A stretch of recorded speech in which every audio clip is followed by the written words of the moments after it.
honestly never thought that I would be making a commentary video in my life, but I saw some content that was really frustrating, so I decided to put myself out here for once to share my opinion. This was originally about the diversity of art styles on Webtoon, negativity surrounding these similar styles, and how people compare them to manga. But for some reason, every video I clicked on YouTube for the past few days have been odd, so I ended up covering a wider variety of topics in the art commentary community. In a video called Are Art Platforms Killing Diversity in Art Styles, the creator argues that you should develop your own unique style instead of hopping on a popular trend that will guarantee you at least some success.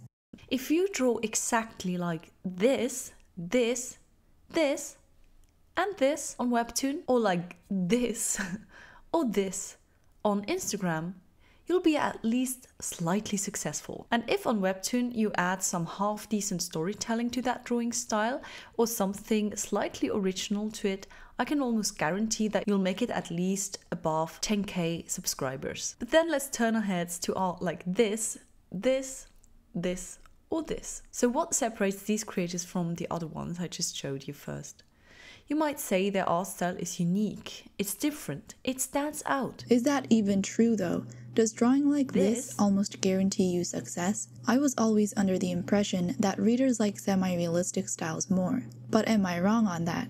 I thought people just don't draw this way because it requires more work and skill. It's too time-consuming when you need to draw 60 panels a week. A lot of Korean webtoons on other platforms show a vastly different series thumbnail compared to the actual art in the webtoon. The artist pays another artist, maybe another webtoon artist, to draw the thumbnail in a more realistic style so that readers will click on the webtoon and maybe stay for the story. Is drawing like this even a method artists purposely use to become successful? I thought it was a cultural preference, or an individual preference, or for convenience. Most of the authors of these webtoons are Korean, and how they draw is similar to how a lot of other Korean artists draw. There are no given examples of other originals that copied these styles, so I don't have enough information to completely agree or disagree with her, but these art styles don't look much alike. A couple of them look too different to even fit in the same category. There's an obvious difference in color scheme, method, contrast, line art, body proportion, perspective, the way they draw eyes, hair, clothing, and everything, which makes sense because artists can't make their style identical to another without being cancelled for plagiarism. Just because they all look like they were drawn using a variation of G-pen with a similar brush size, have a similar body ratio, and are cel-shaded doesn't automatically classify these individual styles as an issue to avoid and an oversaturated market. If they're different enough for you to choose a preference and you can recognize which webtoon they're from, I don't think they're worth showing as examples. Also, I don't think success has much to do with these specific art styles, but more to do with storyline and skill. She never explains what she means by this. Is it the cel shading? People color like that because it's efficient to do so. You make the greatest noticeable change in the shortest amount of time, since it's easy to see all the hard colors applied, so you can provide less detail, therefore making it perfect for time-sensitive weekly deadlines and the file size limit when uploading to Webtoon. Is it the G-Pen? Because I'm pretty sure that's also for efficiency, since everything in Clip Studio Paint defaults to G-Pen, including LT extraction from 3D models. A lot of artists use asset materials to save time, and most of these brushes are drawn in G-Pen, which is why they don't use a textured or opacity varying pen. If you're not capable of creating your own assets or don't have the time and energy to make them, and you don't want to hand draw intricate details every time, then you end up doing the same. Is it the thickness of the lines? Because it's obvious by observation that Japanese, Korean, and Chinese webtoons generally have thinner lines compared to American webtoons. It's a cultural difference. Lore Olympus is the #1 webtoon on Webtoon. Down to Earth is more popular than the advanced player of the tutorial tower, and I would argue that readers like semi-realistic art styles more than the supposed road to fame style. If people really wanted to become successful by art style, they would have drawn more realistically or unique. Look, I really don't know who exactly first drew in this anime/manga or manhwa style. It might have started with Naoko Takeuchi's Mamoru of Sailor Moon, or maybe it was Rumiko Takashi's characters, and then Clamp took over the trend. I really don't exactly know. Maybe you do, so put it in the comments. I don't think any research went into the making of this video. I still don't know what this is, but I assume this is what you're looking for. The style was first revealed in a video game in 1999, but the earliest cel shading examples date back to 1996. America and Korea followed after Japan. Whoever started with this style was quite successful, and people started adapting this style and using it for their own stories. If we look at webtoons, we see a great deal of followers, not subscribers. I'm talking about the people who kind of follow the wave, the trend. The style drew attraction for being new and unique when it first trended, but it's been ages since then. Cell shading is all about efficiency. There's a reason why it's used in animation. It's easier on the animator and cheaper on the production. People don't use it to copy the art style because it's successful. The art style is successful because people use it to their advantage. So they draw in a similar style that we would refer to as anime, or maybe these days manhwa styles. I feel like anime and manhwa styles are too different to be grouped together, but I've only read one series of manhwa before, so I wouldn't really know. As for anime and K-Webtoon style, they are not that alike either. At least to me personally, their eyes are usually shaped too distinctly. In anime, the pupil is more of an oval, and in K-Webtoons, it's circular. Obviously, there are some individual styles that overlap more, but K-Webtoons are generally drawn in a style that is more realistic than anime. So let me go on a little bit of a limb. I'm glad you know. And tell you what will most safely bring you success on Webtoon or Instagram or any of these art platforms. Draw in a style that often has been used, something that's almost universally used and successful. By that I mean just pick up on that, what I like to call manhwa style, and nobody will complain about you ripping off anybody because it's being used so much, so it becomes like an acceptable thing and it's not a big deal. I'm not even going to repeat myself. I think you guys know by now the probable reasons why this style is popular. At least give some examples of ripping off. Is that a thought that people actually have? I don't think I ever looked at an art style and thought that I should rip it off. She's speaking of these artists in a bad light, but the funny thing is, she hearted a comment that reads, "I started out with reading manga and just loved the style of it. I tried to copy it the best way possible. I thought we weren't supposed to copy popular art styles." It's just something people do, or maybe even feel the need to do because there's so much pressure to do so. She does bring up a good point here. Of course, you shouldn't feel pressured to draw in a style that you think will make your webtoon popular just for the possibility of securing more success. However, you also don't have to purposely force yourself to stray away from the art style that you already like to create an entirely different one. And then the third way, which is the biggest gamble for success. Draw the pioneer way with a unique art style. As you might have guessed by now, I'm going to tell you in this video that I think you should go for the third option, the gambling option.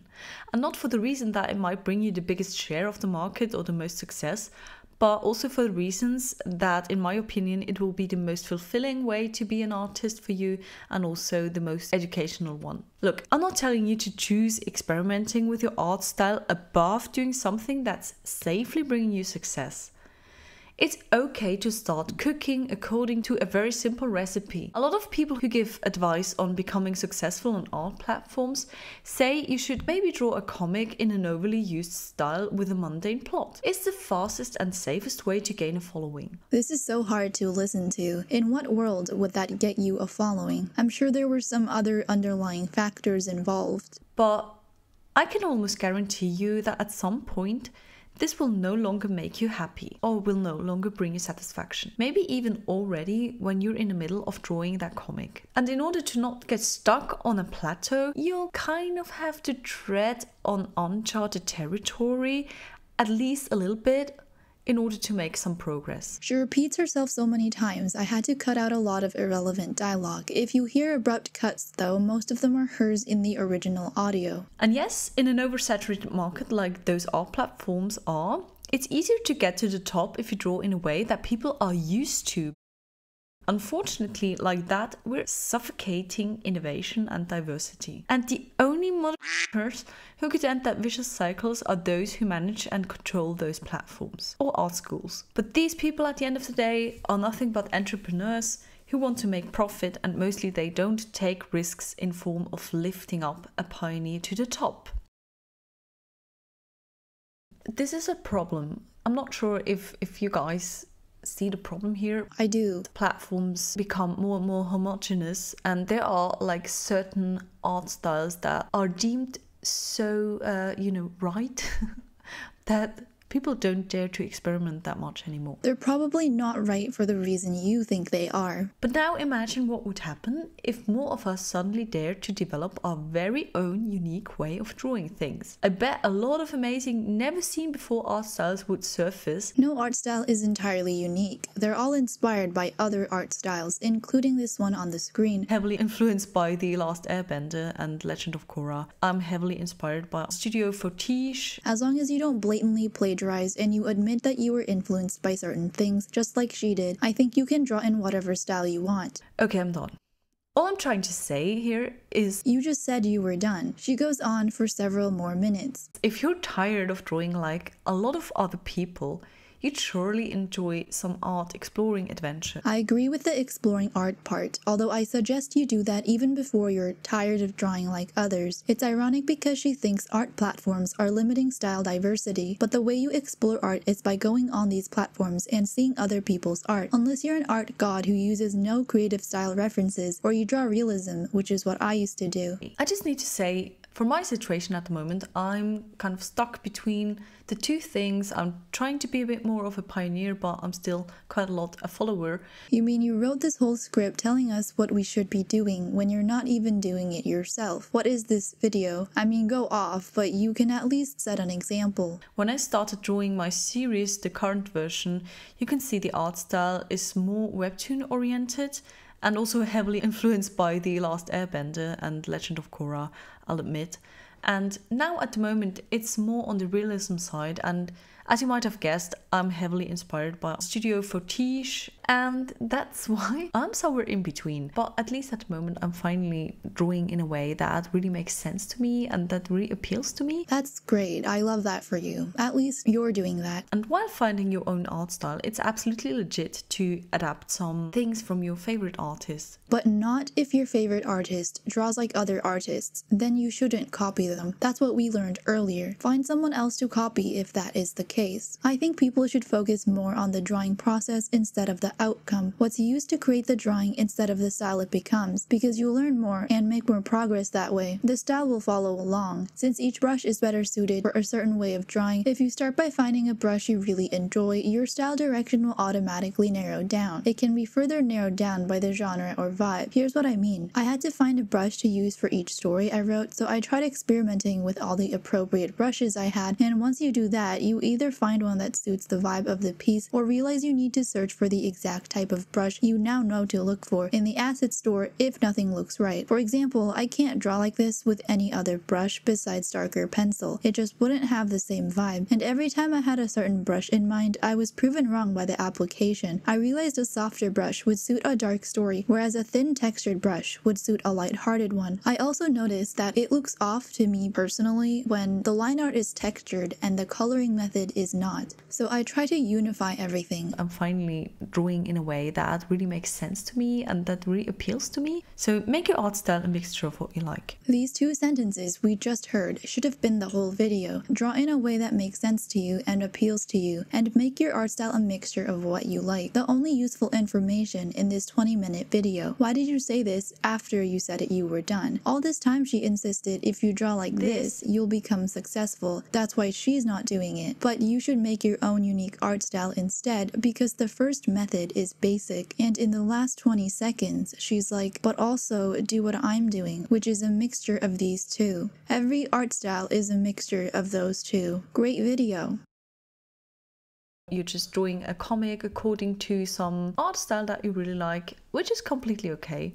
But at some point ask yourself, is that really the way you want to draw? Or do you sometimes have thoughts like, the way I draw that head doesn't actually make sense, I just do it that way because everybody does it that way? That could be a sign that you're not drawing in the art style that you really want. To give an opinion on the title of this video, I can't speak for other people, but seeing other artists' illustrations on art platforms gets me motivated to do better and helps me diversify my art because it leads me to try brushes that I never thought I'd use or Clip Studio paint techniques I didn't know about. You can learn a lot just by seeing artwork, whether it's objectively good or bad, because if it looks good to you, you get a better idea of style direction, and if it looks bad, you know not to go that route. It's important to know what specific components you're drawn into to develop your own style, whether it's line work, the absence of line work, texture, or coloring method. Let's say you decided to try out Real G Pen because you saw someone using it on their illustration. There's a good chance you're not going to end up using that brush because it's just not the kind of brush you're good with, or you just can't seem to figure out how to make the illustration look good with it, and you realize it's not the brush that's good, it's the artist that drew the illustration. Some brushes only look good if they're used in a certain way, and it's hard to know what that is. It happens on Clip Studio Paint assets all the time. Someone makes a custom brush and you end up downloading it because the art looks nice, only to be surprised by the brush shape because it ends up being so different from what you imagined, wondering how you even use this brush. We already discussed that certain types of brushes are better suited for a particular set of art styles. You have to keep experimenting to find the right tools and ideas for you, whether or not you want to develop a single art style, and platforms are a good place to start. Try it for yourself, and if it doesn't work for you, find another method to experiment with. The key to developing an art style is looking inwards, asking yourself if you really like the way you're doing something, or if you don't even know why you're doing it, and analyzing what you think should change compared to seeking out a specific way to draw.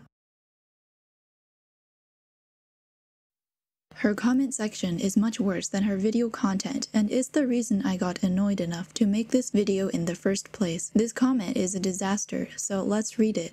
I dislike a majority of art styles on Webtoon. Me too.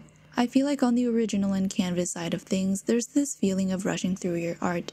That's because they probably are if they want to sleep at night. Manhwa really does feel like a corporate version of manga. Oh, we're talking about manhwa now, and that's kind of insane to say. I don't know what this sentence means, especially since these two words mean the same thing. I'm sure the publishing companies make money. Manga generally has this trend of having artists give their heart and soul. We get stunning visual spreads. Almost every scene of major importance is given such TLC. The art literally could stand on its own if it needed to, and it has done so in the past and even today. That's the same with manhwa, is it not? Here I was thinking that's what happens in every traditional comic. Here it is again.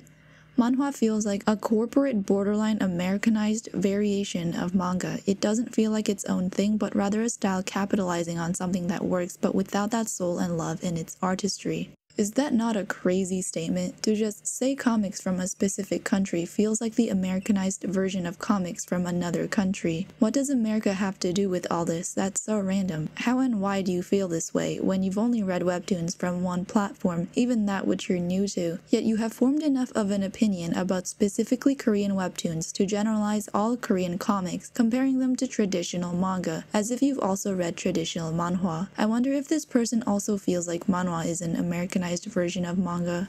Now I don't know if that has to do with the skill level of the artist and if just don't have the ability to create as something polished like a popular manga. What a bold statement, and I don't know either. I thought it was fine. It's not the style I would pursue, but it was nice. Or if Webtoon's schedule is so uncaring to the soul of the artist that they don't allow Webtoon artists to show that they could put in that touch, love, and care, which would be a grave misfortune for all Webtoon artists as a whole. Wait, does this person not know what a manhwa is compared to a Webtoon? Okay, I'm gonna stop pretending like I don't know how ignorant this commenter is, especially after starting with, as I sit here and think of my words carefully. How do you fuck up the very thing you're being mindful of? I don't think you're being a bit too harsh. I think you're being delusional. In fact, it's safe to say that the creator of this video and her whole community does not know the definition of manhwa, and they are using manhwa and K-Webtoon interchangeably, even though one Google search would tell them otherwise. Yeah, I can clearly tell you're an outsider, but you speculate as if you're not. If anything, you're the one Americanizing everything. This person is the very essence of an American stereotype. I don't understand. Do you just not search up the definition of the word you don't know the meaning of before you casually use it wrong every time? The words obviously don't look the same, so shouldn't you at least find out if they're interchangeable before you use them interchangeably? I notice this is kind of common among native English speakers, but it's like rectangle and square. Korean webtoons are manhwa, but not all manhwa are Korean webtoons. No one who knows the meaning of manga, manhwa, and manhwa calls K-Webtoons manhwa because there's a word for an online scrolling comic and it's webtoon, just like how no one calls a J-Webtoon a manga. So even though K-Webtoons are still manhwa and they're widely referred to as such in America, it makes no sense to refer to manga as physical books and manhwa as K-Webtoons in the same sentence in this comparative context. This person clearly hasn't read a Japanese, Chinese, or any other webtoon before. Maybe because the platform is called Webtoon, they think Webtoon is a brand name for online comics on this site, even though any online scrolling comic on any platform is called a webtoon. You're on one platform, that is Naver. It turns out Naver wasn't even the first webtoon platform. It was Daum in 2003, followed by Naver in 2004. It took Naver 10 years to cross Daum, now known as Kakao, because they took over, a website which I can't access. Never mind, I found a way. I'll address this comment seriously now. It's completely normal for comics within their culture to have similarities. All the Chinese webtoons I've read were drawn in a similar style. All the Japanese webtoons I've read were drawn in a similar style. It makes sense for a lot of Korean webtoons to have a similar style as well. From what I've seen, a lot of Korean webtoons are drawn with less pressure sensitivity. All the Japanese webtoon MCs have bigger, rounder eyes and brown hair, brown eyes character design, whereas Chinese webtoon line art tends to have more opacity variation. It's a cultural norm and preference, probably, because I don't know why else they would be like that. A lot of English webtoons have similarities too, like brush, line thickness, cell shading, and body ratio. If it's a problem within these countries. If K-Webtoons were really Americanized, they'd be drawn in a more American comic style. The art styles being less diverse already explains themselves. I feel like people just like to use the word Americanized for everything from another country that is popular in America that they deem is negatively mainstream because they assume it has changed after becoming popular in America and is now made for Americans, when in reality that's not always the case.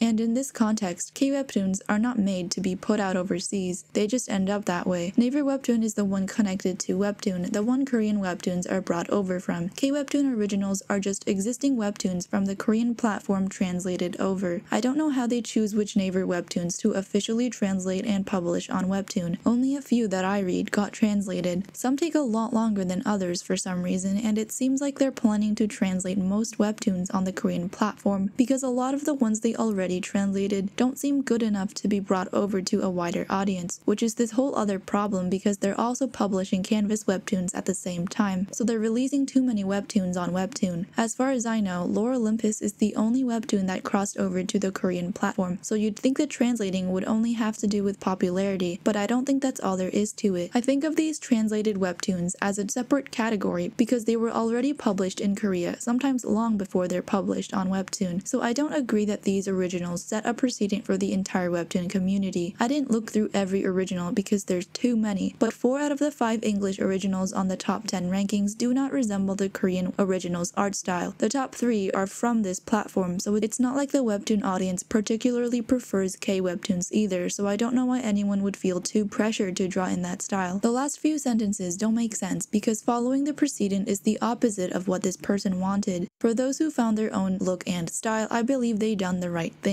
for they followed the path of those before them despite the odds. Good for them. Are we not thinking of the same definition? This was the one I was thinking of actually. I've never seen anyone use it outside of a judicial setting. For some reason, people have a hard time accepting a culture for what it is. Regarding manhwa as a variation of manga is pretty unnecessary, but it happens frequently. But the most common suggestion that I've been getting lately has actually been for a comic that's not a manga, but a manhwa, which is the sort of Korean equivalent of manga. Strange wording. American comics are the American equivalent to manga, right? That's how we describe them. It's really not complicated. Just say Korean comics.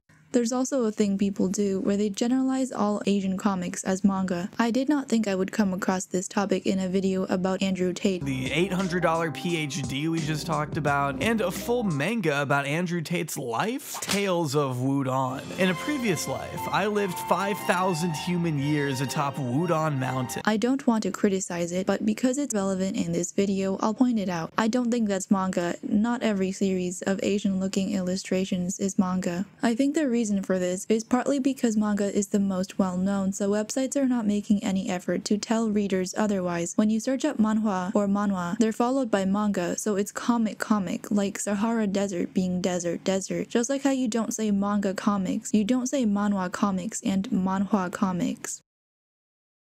It's not the first time I've seen this kind of ignorant comparison between manga and K-Webtoons, labeling K-Webtoons as inferior versions of manga. I don't understand why you would compare traditional comic books to webtoons in the first place. Wouldn't it be more appropriate to compare manga to other comic books like manhwa and manhwa, or American comic books even? It doesn't make sense to compare a category of online Korean comics designed for fluid reading on a device to traditional Japanese comics when the format, purpose, and release frequency is different. Besides, traditional Korean comics still exist. But if we're really doing this, let's go ahead. Are major panels not drawn intricately in K-Webtoons? They might brush through other panels, but major ones are a lot more detailed. And about art styles not being standalone enough compared to manga, aren't colored illustrations considered more standalone and complete compared to black and white ones? Or am I missing something here? I've seen some colored Japanese webtoons, but I've never seen a colored manga. I'm pretty sure most of them are black and white. In the video we watched, these art styles are more standalone than these other art styles. Why aren't you criticizing these English comics then? Well, I guess you did by saying K-Webtoons feel Americanized to you because they lack quality. You don't have to roast webtoons like that. Just read the manga you like. I've never seen a comic prettier than The Pale Horse, and that webtoon came out in 2011. In my standards, it's the most standalone any comic can get. Are these popular K-Webtoons not polished enough for you? You must be really good at drawing if they're not up to your standards. I wouldn't question the skill level or ability of the artists if I were you. This person obviously just likes the stylistic choice of manga, and so does everyone else in this comment section. That being said, of course manga is extremely polished. You think they would publish thousands of copies of books to put out in bookstores around the world if they feature shitty artwork? There's more investment and risk associated with physical products, so why would they ever publish something not up to standards just for it to fail? However, it doesn't mean that there aren't poorly drawn manga or that there aren't well-drawn K-Webtoons out there. I wouldn't have been annoyed if all this person said was that they prefer manga over webtoons because of format and stylistic choice of manga art, whether that's textured line art or the absence of color, but they're making a genuine comparison between manga and K-Webtoons, holding them up to the same standards as if they are legitimately comparable, expecting the same amount of polish as a traditional manga when there are obviously different factors involved. They associate the artist's skill level with the inability to perfectly draw 60 panels a week, and takes this as not having the ability to create something polished, saying that Korean webtoon artists might be less skilled than manga artists because they can't perfectly draw each episode panel within a week is such a shitty thing to do. If one person had this opinion, I would just ignore it, but a lot of people agree with this opinion, which is absurd. The replies are equally absurd. I think it all comes down to manga starting as traditional art, while manhwa has always been digital, just blatantly spreading false information, okay? Does this person think that Korean comics just didn't exist before they could be made and published digitally? Even nowadays, I think most successful mangas are still drawn traditionally and then edited digitally. That is mainly where the manga looks come from, IMO, and even the artists who draw 100% digitally still try to emulate that traditional ink feeling as much as possible.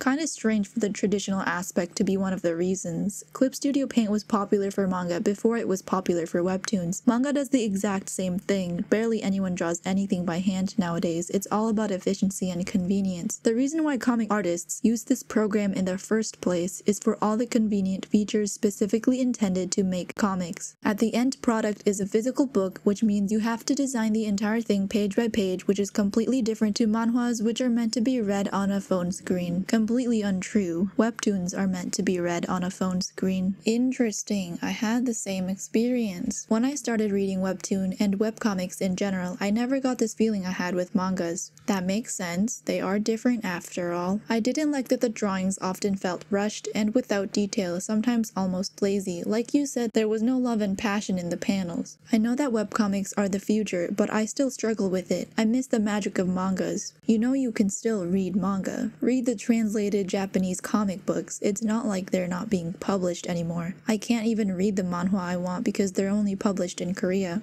Yeah, as an outsider to the whole webtoon space, I got a lot of problems from the popular styles on the platform. Just seeing the art caused this person so many problems. Was it like eye damage? It just really bothers me when people form opinions and spread them as if they know what they're talking about. And the creator of this video just hearts everything, agreeing with it all. Why are you even on this platform when you're so negative about it? It's pretty obvious you don't want to be here because you know nothing about it. Just as I was about to wrap up my script, I unexpectedly found an insane video, so here we go again.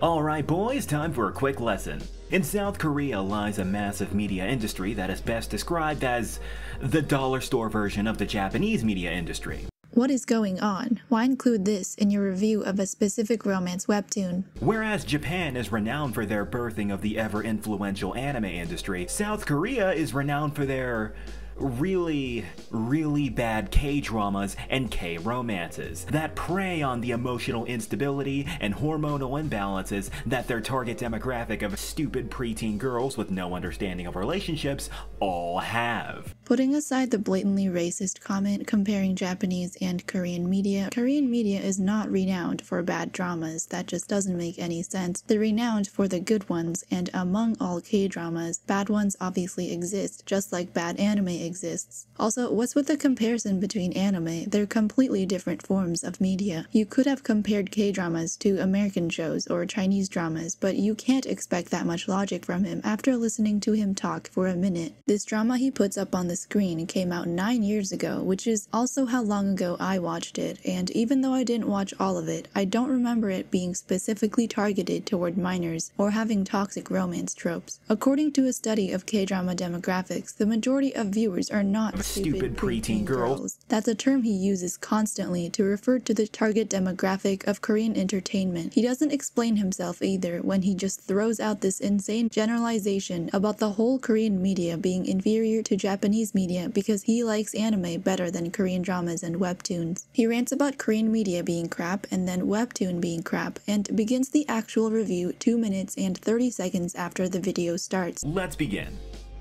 But first, one important thing. This video is sponsored by Wait, never mind. It starts at the 4 minute and 13 seconds mark. We start off our epic tale by introducing our even more epic female lead, with a Korean name that I'm probably gonna butcher here. I'm also probably gonna butcher all these stupid Korean names, but let's be honest, who even gives a damn? He hates on this webtoon so aggressively, almost always calling the female characters bitches instead of their names. They have a small dialogue while coming out of the bitch's high-rise, and then the manager bitch gets up the fucking pink-haired bitch young soul. And of course, sometimes he sounds racist, if we didn't already know that about him. And yeah, this motherfucker's name is Yoonjae? I don't know, maybe Korean pronunciation could be a little bit weird. Yoonjae Jingjong chicken fried rice. The generic. Did anyone who's not racist actually find this funny? Pretty boy Jingjong J. How old is this guy? Just because shitty media exists in Korean entertainment, the same as everywhere else, you don't have to go as far as to deny, disrespect, and belittle the language itself. And then he goes on to complain about how all the Korean webtoons or manhwa, and yes, he doesn't know the difference, looks the same, and says that you need to draw in a unique art style to stand out in an oversaturated market. Which is complete deja vu, this time as well. The art styles he shows all look different, and this one isn't even Korean. You also need to actually read these webtoons to know how different the art styles are, because like I said earlier, some of the webtoon thumbnails are drawn by the same artist. Also, isn't anime suffering in the same department? A lot of their art is similar too. Same face syndrome also exists. I wonder if he has a problem with that as well. I actually almost forgot about all the derogatory remarks throughout his video, because the review of the webtoon itself makes a lot of sense. I agree with all the points brought up, including how a lot of bad romance stories insert a moral scapegoat, a term he came up with to justify the MC ending up with a terrible lead. A moral scapegoat is essentially a narrative workaround, where you have one character that's a total piece of shit and an asshole and or a weirdo, and instead of the author of the story acknowledging that and painting the character in a negative light because he is objectively a bad person, the author instead just twists the story around that horrible person and tries to paint said bad person in a positive light. It's okay for him to be a stalker. After all, he's not fat and ugly and drunk and sexist like this throwaway character, so it's a-okay. That is a moral scapegoat. painting an objectively disgusting character in a positive light by making him or her perform actions that are not as morally deprived as other characters. And his voice acting was really funny. You wanna start over? It's been 4 years since you left Yoonjae, but now you come back and want to start over? I tried for 4 long years, but I could not forget you. But his passion seems to run deeper than just wanting to call out toxic romance tropes, because sometimes he sounds like he just doesn't like Korea in general, considering all the unnecessary shit he says that he thinks is funny. Contrary to what he thinks of K-dramas, he does acknowledge that there are some good webtoons out there. There is some good stuff on Webtoon. But he still generalizes so much, it sort of defeats the purpose. You know, you can sound like that's not what you're saying if that's not what you're saying. It reminded me of this video. I guess he goes ahead and spells it out for you a little bit better when he's talking about women. There are some women that have very little value. Welcome to the Anthony Spade channel. Before I get started, I want you to watch the entire video. Next, I would not be talking about all women, even though it feels like it. And if you haven't subscribed to my second channel, who is Anthony Spade. Wait, what? You can't, I feel like you can't just say that. I would not be talking about all women,